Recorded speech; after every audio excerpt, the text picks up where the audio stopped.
अफगानिस्तान का एक सूबा है जिसका नाम हेरात है। हेरात के अंदर भारत ने बहुत सारे पैसे लगाए हुए हैं, बहुत सारी इन्वेस्टमेंट की हुई है, जिस पर अब तालिबानों ने बमबारी करना शुरू कर दी। हेरात के उन इलाकों को टारगेट किया जा रहा है जहां पर भारत ने खाली अपनी इन्वेस्टमेंट की है। जैसे कि हेरात के अंदर एक भारत ने सलमा डैम बनाया हुआ है, के ऊपर आज बमबारी की गई है। भारत ने कौंसल खाना बनाया हुआ था जो पिछले दिनों इन्होंने बंद किया है, उसके ऊपर बमबारी की है। इसके अलावा हेरात के अंदर रा जो है वो अफगानिस्तान की फौज को ट्रेनिंग देती थी, तालिबानों ने उसके ऊपर अटैक किया है। इसके अलावा बड़ी अहम बात यह है कि तालिबानों ने मजीद कहा है कि भारत और हमलों का इंतजार करे, हम चुपचाप बैठने वाले नहीं है। अफगानिस्तान को तो भारत ने कुचल कर रख दिया है, अब हम भारत को यहाँ से बाहर निकालेंगे। ये बहुत बड़ी डेवलपमेंट है और इस डेवलपमेंट और इस बयान आने के फौरन बाद जो है भारत के नेशनल सिक्योरिटी एडवाइजर ने भारत के national security adviser Hamdullah Mohib से बात की है और मामला डिस्कस किए हैं। इसके अलावा पाकिस्तान के अंदर भी मामला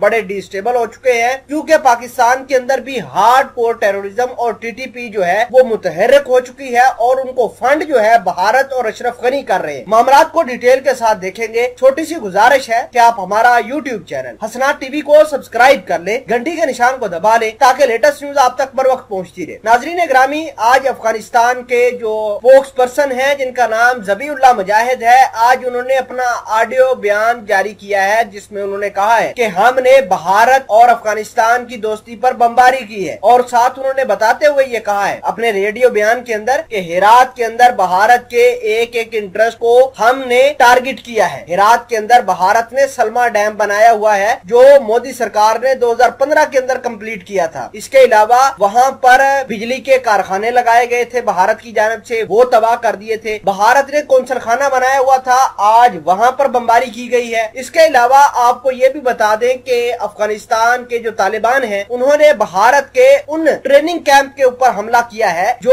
रा इस्तेमाल करती थी अफगानिस्तान की फौज को सपोर्ट करने के लिए। ये वो ट्रेनिंग कैंप है जहां से पैसे जाते थे और पाकिस्तान के इंसर्जेंट्स के पास, जो बलोच इंसर्जेंट्स हैं या टीटीपी के पास, वहां भी बहुत ज्यादा बमबारी की गई है। आपको ये भी बता दें कि पाकिस्तान जो है उन्होंने डायरेक्ट कहा है कि अफगानिस्तान और भारत जो है मिलकर वो पाकिस्तान को डिस्टेबलाइज करने की कोशिश कर रहे हैं। आज पाकिस्तान के सदर जो है जिनका नाम सदर आरिफ अलवी है, वो DGISI के पास गए, वहां पर उन्होंने हेडक्वार्टर के अंदर ब्रीफिंग ली कि मामला कैसे चल रहे हैं, अफगानिस्तान के अंदर हो क्या रहा है। तो हो ये रहा है कि भारत लगातार टीटीपी को सपोर्ट कर रहा है पैसों की मदद से, फाइनेंशियली तौर पर जैसे जैसे हो सकता है। यही वजह है कि कभी चाइनीज के ऊपर अटैक होता है, कभी वो चाइनीज इंजीनियर 11 की तादाद में मारे जाते हैं, कभी कोहिस्तान के अंदर तालिबान आकर प्रेस कॉन्फ्रेंस करते हैं, वीडियो रिलीज करते हैं, और यही टीटीपी वाले जो हैं वो कभी पाकिस्तान के आर्मी को निशाना बनाते हैं